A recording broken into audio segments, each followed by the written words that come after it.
My name is Kevin Fernandez. And I'm Jordan. And welcome to sGenie. This is our kind of emergency news and updates video. Not that kind of emergency though. So it's just, we kind of had some mid-time changes. Usually we have our next one when it gets closer to like Gen Con or something like that, or the summer. We usually go by season, but we can't really wait until the summer because we still are like 1 month away from that. Oh yeah. And unfortunately, a lot of people are going to start asking questions if we don't have the answers. So the major announcement that we're doing is, you may have noticed in some of our previous videos that we are wearing different attire. And that is because we changed our logo. It's no longer the blue genie. It's this red and blue genie. We still have the blue. Yeah. And he's holding a board game and everything. He has no face. But you know, it's our new logo, and this is what our logo is going to look like moving forward from now on. The whole thing is, when sGenie first started 4 years ago. Can't believe it's been 4 years already. I know. So 4 years ago, when we first started sGenie, the original logo was never intended to stay. It was supposed to be a temporary thing, and then we were supposed to change it. Time passed. We got lazy. Yeah. We got lazy. We got comfortable. And to top it off, and so we just decided to change it because the main reason is because we are tired. We got really, really tired of everybody thinking we are Disney. We are not Disney. Yeah, and many people think that we stole the genie from Aladdin when we never did. It was we didn't do that. They just look similar. That was the issue. Yeah. So we're not in association with Disney at all whatsoever. We feature some games that have Disney characters, but that does not mean we are owned by Disney. If we were, I mean, there's a lot of things that'd be different. Oh yeah, definitely. Yeah, there'd be a lot of things that'd be different. First of all, the main thing would be you'd probably be watching us on Disney Plus.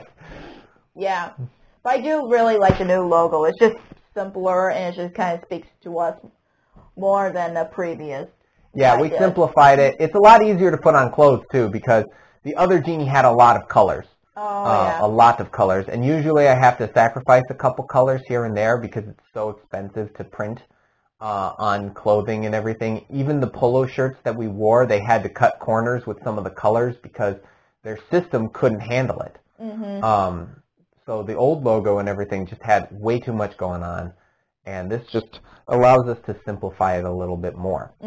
And so it's not just on YouTube. You'll be finding it on Twitter, Facebook, Instagram, and Games Corner. And the reason why I mentioned Games Corner last is because that's our next segment. So Games Corner is a brand new, it's only been out for about a year, I believe, brand new social media platform. And I know, it's like there's so many out there, but this one is really fun, especially for people who view channels like sGenie, Watch It Played, Our Family Plays Games, Before You Play, and, you know, all those gaming channels out there that we all enjoy.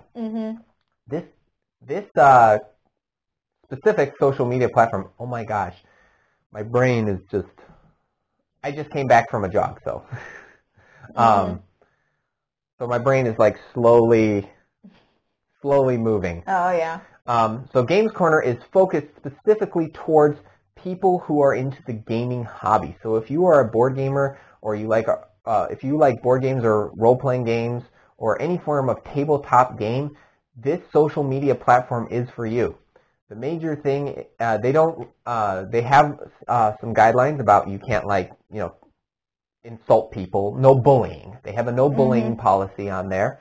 So, and we mostly all get there to talk about games. There's already a couple of wonderful YouTubers that I know from just being with this channel that are already on there. And one of the things I do enjoy about it is the pressure of getting a big following is kind of relieved on Games Corner. It's not really focused on that. It's like if some people want to follow you, they can. If they don't want to follow you, that's good too. You will still be able to find out what everybody's up to through that. It's not based off of an algorithm. So it's just such a wonderful relief not to do that. So check out Games Corner, and you can check out our Games Corner page if you want. If you don't want, but we will leave a link to Games Corner. It will take you to my page, but you know, this is Gamer's Genie. I don't know where I'm gonna have it lead to, but if you want, check it out. Start a profile and talk to meet a bunch of wonderful new gamers to talk about this hobby. And if you have some friends or family that are just getting into the hobby, I also recommend you send them over there as well. There's a lot of experienced gamers over there that are more than happy to help them get started with this hobby that we're in that is just so wonderful and so inclusive. So yeah, check it out. And now we want to close off this news and updates video with a story. For those of you who don't know, Jordan and I have this disability. We can function normally. This isn't like one of those things where we can't work a normal job or anything. Yeah. It's a disability called Asperger's, and what that is we have a hard time opening up to people and trusting people and everything like that. Yeah. You know, and we want to talk about how board gaming has helped us with our Asperger's. So for me, before I actually started working on it and everything like that and getting better, one of the major things, and this kind of brings back to, you know, like what Mick and Starla from Our Family Plays Games, they kind of talked about this themselves. I had that same problem that they have. Not that I was looking for someone that looked like me, but I looked for someone I recognized. I couldn't relax. I couldn't just go to a game night and say, hey, you know, we all like board games. Let's all be friends. No, I had to look for a friend or a family member that I know, that a face that I remember and I recognize in order for me to open up and relax. When I was younger, I went to, you know, the Pokemon League, because that's what kids back in my day did. We went to the Pokemon League because Pokemon was super big. It's still pretty big though. Yeah.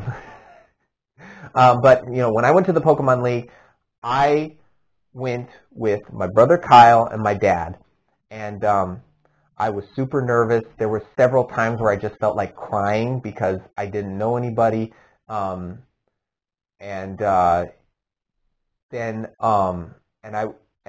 I would just sit at the table by myself and just quietly and place my deck. My deck's all shuffled. I just place it on the deck and I just stare at it, and that would be most of my time at the Pokemon League when I first started going. I would just stare at it. Then I found out that one of my friends from Elgin, his name is Billy, he started going to the Pokemon League. So I started to loosen up a bit more because I saw somebody I recognized. But for like almost a week, I would just put my deck down, shuffle it up, sit there, and just stare at it. And that would be my thing, because my Asperger's wouldn't let me open up to other people. And I was letting it not let me open up to other people. And then I started... Then when I started pushing away the whole, but then when I had someone who was familiar, I could start opening up to people. Moving forward to now, I have a much easier way. Even when I was at Gen Con for the first time, I went to Gen Con in 2016. I didn't want to talk to anybody. I didn't want to associate with anybody new, but then there was this one time, and even my dad and I went to a game. It was one of the hottest games of the year. We sat down and we were ready to demo it, and there was two people who said, hey, do you mind if we join you? Because that's what you do when you go to a convention and you have someone sitting down and demoing a game. You ask the person demoing the game, do you mind if we join you? And in my head, I was like, no. Like, I didn't want to do that at all. Didn't want to do that. Because it was someone I didn't recognize, it was someone I didn't know. Like, you know, it's like when you know, it's like those old cartoons when you, like with the kids, stranger danger. And so, but my dad said, sure, come on and sit down. And I was just like, what are you doing? We don't know who they are. and I was going in full panic mode. I was terrified, but then I sat down. But then once I sat down, I started to relax. And this is like after like my improv and all that stuff, and I started to open up a bit more because of improv. That's a portion that helped me open up. But I started once I did that, I sat down and I realized it doesn't matter. It doesn't matter, like what's my differences with the people playing the game with me. The thing that I have in common with the person, not everybody at the table, is that I like board games. Is that we like board games, and that we can connect through board games. And that was so now whenever I go to, I have my game nights, which I'm super happy we're getting back to in-person game nights. And I can't wait to join my tabletop group our tabletop group that we're with. I miss those guys so much. Yeah, it's been like over a year, and the last time we had was February of last year before this whole pandemic happened. So before I joined my tabletop group it was in Elgin, now it's going to be in Schaumburg, Illinois. So if you're in that area, just you can look it up, or you can let me know, and I can send you a link to the group so you can get part of that and know when we're getting together if you're like in the area. Yeah. So just let me know about that. But when I came to that group, I wasn't scared anymore. I wasn't terrified. I wasn't worried. I was willing to sit down with anybody and just play a game and just really relax and enjoy it because although granted, because we were however, when you're the new guy and if you're going to play a game like Resistance, watch out. They will accuse you of being the spy. If it's one of those games, they will accuse you of being the guy against them. It's just like kind of a weird little initiation thing that you have to go through. It's weird, but it's kind of funny once you're done with it, and it's so much fun. So I noticed I've been gabbing on a bunch. So how about we let Jordan tell you how gaming has affected her? Because unlike me, she didn't have like 6 years of improv classes.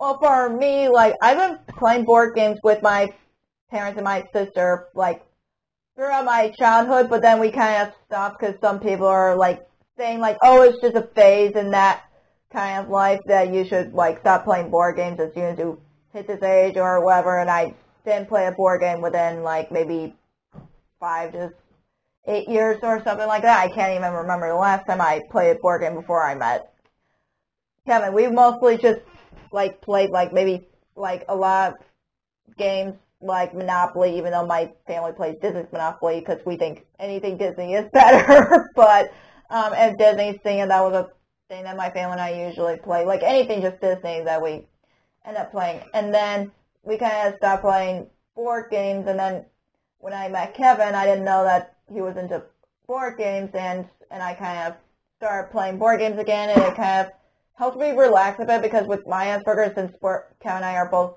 different people, I honestly try to force myself to socialize, and it kind of caused me anxiety because it's like if I don't socialize with anybody that I don't recognize, I would be judged or like they will make fun of me because I had literally bad experience when I was in high school mostly, but I'm just like, that's how my Asperger's usually work. I'm afraid, like, people wouldn't like me or they would just judge me and they wouldn't get to know me as a person. So, yeah. And when I started playing board games with Kevin, and I kind of starting to feel a bit better just because it takes my mind off of all the negativity that's been going on with me. And then going to Gen Con, I didn't think that convention about board gaming or card like gaming in general exists, and it's almost like even though for me I like meeting new people, but it's hard for me to meet new people because again I'm one of those people who feel like after you meet that person they would judge you and then like completely avoid you no matter what.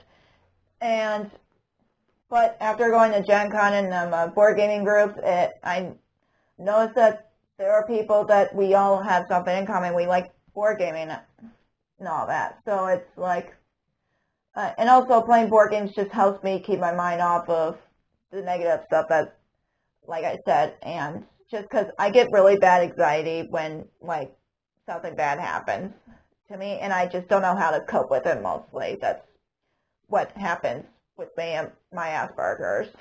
So. Yeah, so if you know someone who has Asperger's or any other form of a social disability, one of the ways that can help that is by getting them into inviting them into your board gaming group, helping them, and just letting them know that there are people out there that are supportive and just want to help them in everything they do. And one of those ways that can really help is definitely getting into this hobby that we have, that is board gaming. I'm not gonna, even the thing was at Gen Con, even when I met Rodney Smith, I from Watch It Played, I still was like, I don't want to, because because I knew him on screen and screen alone. My Asperger's were saying, you only know him on the screen. You don't know what he's like in real life. He's a really nice guy, by the way. He's terrific. Yeah, he is. I got to meet him right after, like a couple of years after you've met him. Yeah, Rodney is really terrific. Rodney, if you're watching this, hey, can't wait to see you again. So we're hoping we can all see each other at Gen Con this year. I've been keeping up with all their precautions and their safety measures and everything, and so it looks like we're going to be going back this year. Fingers crossed. Yeah. I know that the date for that, because they pushed it back, I know the date is not convenient for a lot of people. Yeah. But I also understand, because I've done what Gen Con's done. I've thrown big events. And my mom's a chiropractor. She's thrown bigger events. And when you want to throw a big event in a convention hall, usually you have to book that within like maybe 2, 3, 4 years in advance. So changing that, so we're not angry with that. We just have long thinking ahead of ourselves when it comes to Gen Con. Yeah, so we hope we get to see you guys there. We hope we get to see you at Gen Con. We're looking forward to that. And we're hoping that we can get out to other cons too as well, because I know there's a lot of wonderful cons. One of the cons I want to go to is one of the Dice Tower conventions. I think I might want to go to the one in Florida, not the one in Los Angeles. Or Vegas. No, Vegas. That's why, man. Las Vegas. Yeah, Las. Nothing against Las Vegas. I have nothing. I've been to Las Vegas, and it's just deserts. If you're not used to desert weather, it's like, for those of you who are like around like Wisconsin and Illinois and all that stuff, you know how like we have like half the year where it's like freezing and half the year where it's like boiling? Picture that, but it's like half the day is freezing and half the morning is blazing. So, because I've been to Phoenix, and it's just like, whew, and then it's like 1 minute you're like sweating, but then you go freezing, you're like you have to quickly go back, get like sweats and everything on, and then it's like it gets hot, and then you like go, okay, I'm just going to wear my sweats, so that way I'm all set. Then you're like sweating again, and you're just like, you got like pit stains that are big. It's gross. But, we're also I want to mention, we've made some changes to our Patreon page. Mostly right now we've done it in pricing. So you can, so if you want to donate to this channel and support it, you can go as low as $1. We didn't change, we changed a couple of the stuff, like what it gives you for each tier. Off the top of my head, I cannot remember it. I do know the first one, the Genie of the Ring, is $1, and it gives you early access to our how to play videos. We will be trying to tweak the overall goal that's on the Patreon page. I know it's really hard to say, hey, Kevin, if Gamers Genie makes like this much money a month, we get to see them blog their convention videos. I don't, like, thinking about it more now that I've had like, time to think about it, I'm like, that's not a really good perk. Yeah. Because it's like, there are a lot of gamers out there, and there's a lot of people who have a lot of channels just like mine. Mhm. And pretty much all of them, when there's a convention, especially Gen Con, gets their camera, starts filming Gen Con, and they post it on their YouTube channels and, Instagram and... And we've seen a lot of people with wearing camera gear, Yeah. and we're like, how are you doing that with a big crowd of people? Well, it's the pack. Yeah. The pack. Yeah. That it keeps the camera steady, so you could be knocked around like you could be knocked around like that little device that has like the little the little metal balls. I know what you mean. Yeah. I don't know what it's called. Like a it has pinball. a name, but we just don't know the pinball stuff. Yeah. And you could be knocked around like that, and you'd still stay steady. Yeah. Your camera would still stay steady, and you could still hold it steady. And of course, there's also stabilization on editing stuff. Mm-hmm. But that's not board gaming stuff. No, it's not. So, if you are in that area, in the Illinois Schaumburg area, we hope you join us. It'll be at the Weber Grill. Mm-hmm. There's not that much details I know about it because that's all we know is location and there's a $20 charge, but that covers like food. Mm-hmm. So if you're in the area and you're really thinking about joining the group, let me know and I can invite you there. The group is on Facebook, so if you have a Facebook account, that's great. If you don't, I'll try to give you as much of the details as I possibly can. Just email me. The link to the email address is down in the description below. Plus, I'll probably put it somewhere, here. Yeah, somewhere. So we hope to see you there. We hope to see you at the conventions, and we hope to see you at the table for all of our wonderful content here on this channel. But until then, thanks for the views.